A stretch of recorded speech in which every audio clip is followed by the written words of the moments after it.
right, phones off, guys, and let's get it going. Okay. It's Behind the Mic. We're now joined by Hall of Fame boxing analyst Al Bernstein. Brad and Keith here as always. Al, great to have you aboard. And I know we're looking forward to the big fight coming up on Saturday, Wilder versus Fury. Some of your thoughts so far this week. We know you're coming in from Las Vegas. You're here for the press rounds. They're heading up into Saturday. Just some of your initial thoughts, like just going into this fight, what you're looking forward to, what you're feeling from everyone you're talking with. Yeah, I think both these men have larger-than-life personalities in addition to being very big men in general, and that's come out in the build-up to this fight, reaching kind of a peak yesterday at the press conference where things got a little bit dicier than I think some people might even have anticipated. But one thing that struck me is getting here, the interest in this fight here in the Los Angeles area. I feel like people are into the idea of this heavyweight championship fight here. Probably the most important one they've had here since Klitschko and Arreola had their fight, and probably the most important one in the U.S. since Lennox Lewis and Mike Tyson. And I think people are kind of jazzed up over the idea of these two big guys getting in the ring. We talked to like Steve Espinoza, and he had told us how easy this fight was to be made. What does this fight resemble to you, like from the big fights back in the day with like the Muhammad Ali, George Foreman? Does this kind of resemble any of those fights, knowing or at all? Like if you can compare one, thinking what does this compare to? Well, it would have to be something with an international flavor because they're obviously with Tyson Fury we have that. I'm not sure I could compare it exactly to one from the past, but what it is for this current day, it's kind of a re-entrance. Deontay Wilder fought Luis Ortiz in New York in what was a very good heavyweight matchup that was exciting, and Deontay Wilder came close to losing that fight and hung on and got a knockout and showed his grit, but the heavyweight division's kind of re-emerging in the United States. And that's kind of what this fight is really all about. Obviously, Anthony Joshua has become an icon in Europe and known in the United States, but not yet a household name. But over there, the heavyweight division is monstrous. And here, Deontay Wilder would like this fight to kind of kickstart the heavyweight division here in the United States. It's already created, we've had more of a buzz about the division than in recent years. So this fight hopefully will continue that. What is it about Tyson Fury, the extra edge that he brings to this fight? Keith and I were at the original press tour conference back in September, and we talked about yesterday some sparks flying. We saw that day one. No surprise, probably more to come over the next couple of days. But I think a lot of people believe that Tyson Fury adds an extra element to this fight that Deontay Wilder alone maybe necessarily just doesn't have. When you add Tyson Fury, obviously, it makes for something really extra unique here. Well, you really need two to tango for a major fight. And in Tyson Fury, there are a couple of things. One, he did beat the lineal heavyweight champion of Vladimir Klitschko several years ago. Obviously, had time off from the sport because of issues with mental health and drug abuse. Came back, has had two fights since. Is that enough for him to be ready for Deontay Wilder? That's one of the questions that we can ask ourselves. But what Tyson Fury brings to this match is the international flavor, the fact that everyone understands he was at the pinnacle of the heavyweight division and is not knocked from his perch, but in effect knocked himself off his perch at that point. So I think that Deontay Wilder has been looking for a fight that would be of a certain magnitude to help introduce himself to the casual sports fans in America who have not yet been aware of Deontay Wilder or are not aware of him. His fight with Luis Ortiz was the first step toward that. Virtually a sold-out crowd at Barclays Center in New York. We did well over 1 million homes and viewership on Showtime. But that was setting up the stage for a fight like this. And you couldn't have this if he didn't have a foil like Tyson Fury. Can I ask you something? Brad and I, we talked about this last night on the show about the heavyweight division in general. Usually the welterweight division has been more of the popular division for a while. And the heavyweight was back back in the in the 90s and 80s, you know, with the Mike Tysons of the world and Lennox Lewis, Evander, and you bring back now you have Deontay Wilder and Tyson Fury, Anthony Joshua, those type of guys. Have they brought back the division of the heavyweight, do you think? Well, in Europe, it's been there. And even the Klitschko's fill up soccer stadiums. And Anthony Joshua, we were there for several of his fights where he'd do 90,000 people. I mean, his fight with Klitschko, 90,000 people in Wembley Stadium. And we did his fight in Cardiff where he did 75,000. So the excitement there has been there. And getting the division level of excitement here in the United States is what this is kind of all about. Okay. And yes, the heavyweight division has made a comeback. And the Klitschko era, while it was an era, it was a Euro-dominated era. It was dominated by Europe, and so it didn't resonate in the United States. Whereas Lennox Lewis became a household name in the United States, but the Klitschko's never did for a variety of reasons. So this fight is about that taking place. Now, boxing has had a good renaissance in the last 3 or 4 or 5 years without the heavyweight division. But in America, we like big things. Of course. America bigger the better. Big cars, big houses, big everything, right? Yeah. So heavyweights are playing an important role in this sport, being moving up the niche ladder, if you will. And so that's why the heavyweight division doing well here is good for the sport. We're talking with the Hall of Famer Al Bernstein here on Behind the Mic, and Al, just kind of going over some of the great matches over the years that you've been a part of or that you've witnessed, and maybe comparing it to this one. You mentioned a little bit of that. You touched on that just a moment ago or so. But what do you think this most, I guess, closely resembles as far as a fight that you've witnessed over the years that could maybe potentially build up to or live up to the hype at the end of the day? Yeah, I've done a lot of pay-per-views.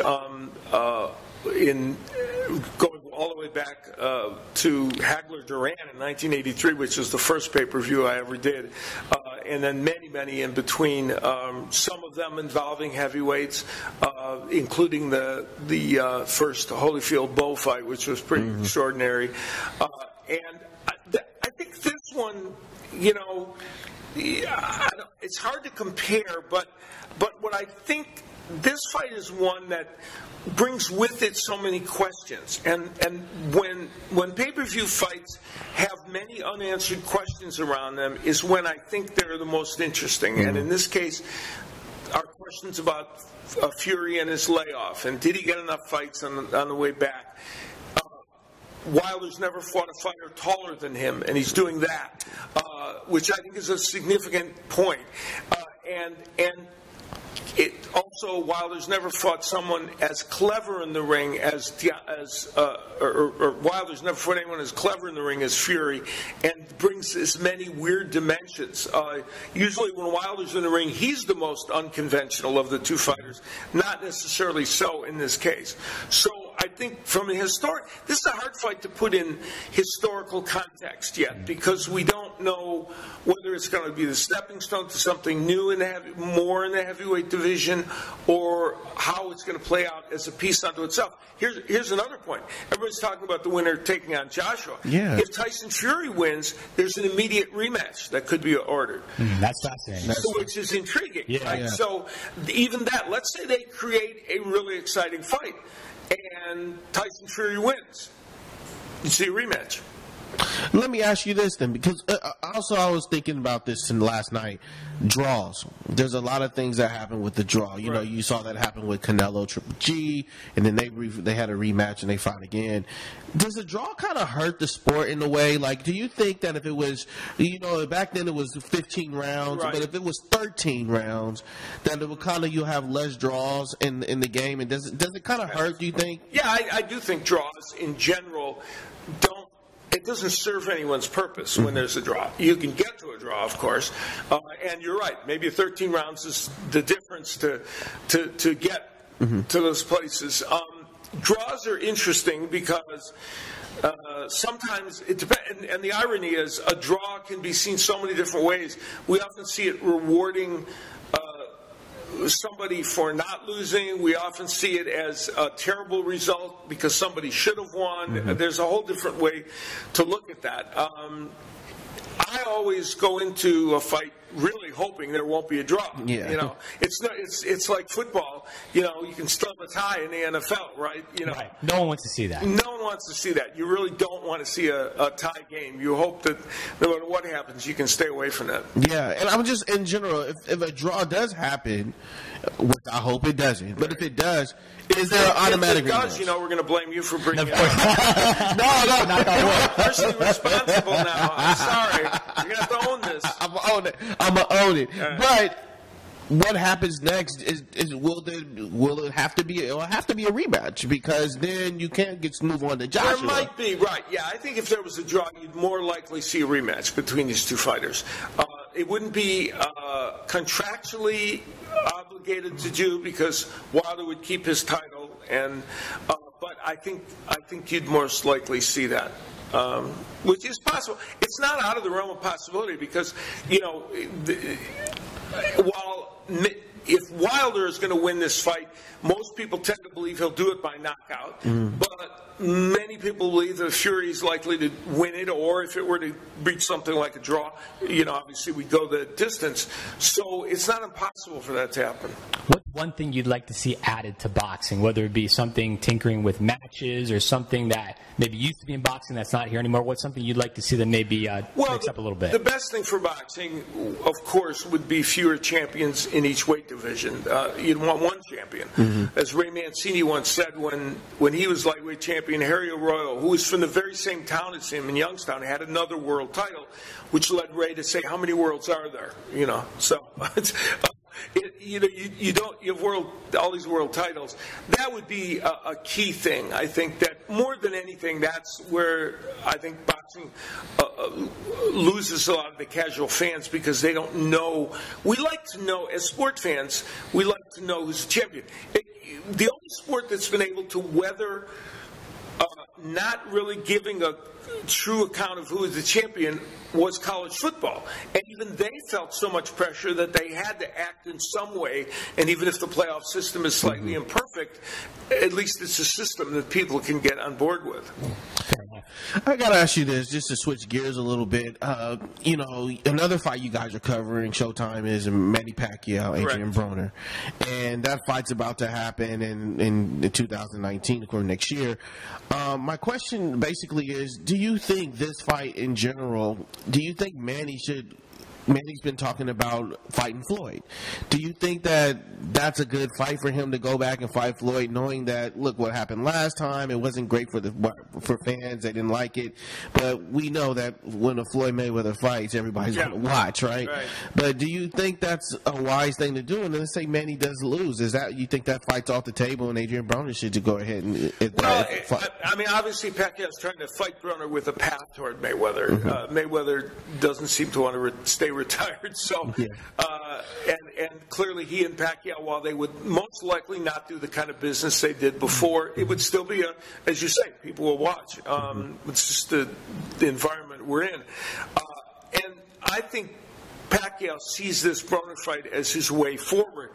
He's going to go in the favorite in the Broner fight. He will probably be the favorite when the bell rings. That doesn't mean that Broner can't win.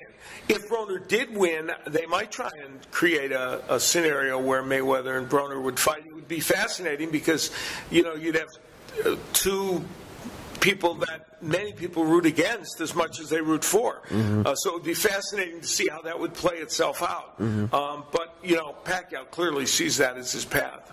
What do people watch for in the undercards on Saturday? Jared Hurd, who is one of the most exciting fighters in boxing, one of the 154-pound champions, who's coming back off a rotator cuff injury that he suffered in the Fight of the Year candidate. I think it is the Fight of the Year when he fought Erislandy Lara on Showtime. It was a spectacular fight. And he won a very close split decision, but it was wildly exciting. He had an injury. He's been out, and he's taking on Jason Welborn, who is a British fighter who is the British champion and who is an all-action fighter just like Jared Hurd. However long that fight lasts, it's going to be a war. Jared Hurd, who is undefeated, is never in anything but a war. He's one of those fighters that appears vulnerable and yet always finds a way to win. And he's very talented and very strong for a 154-pounder. But that is a fight on the undercard that I think people will want to look at. And my last question to you, Al, is Deontay Wilder, going back to Deontay Wilder and Tyson Fury, who is these two guys, who do they resemble in a way individually, from how many fighters that you've seen in there? Who does Deontay resemble? Who does Tyson Fury kind of resemble in a way? I think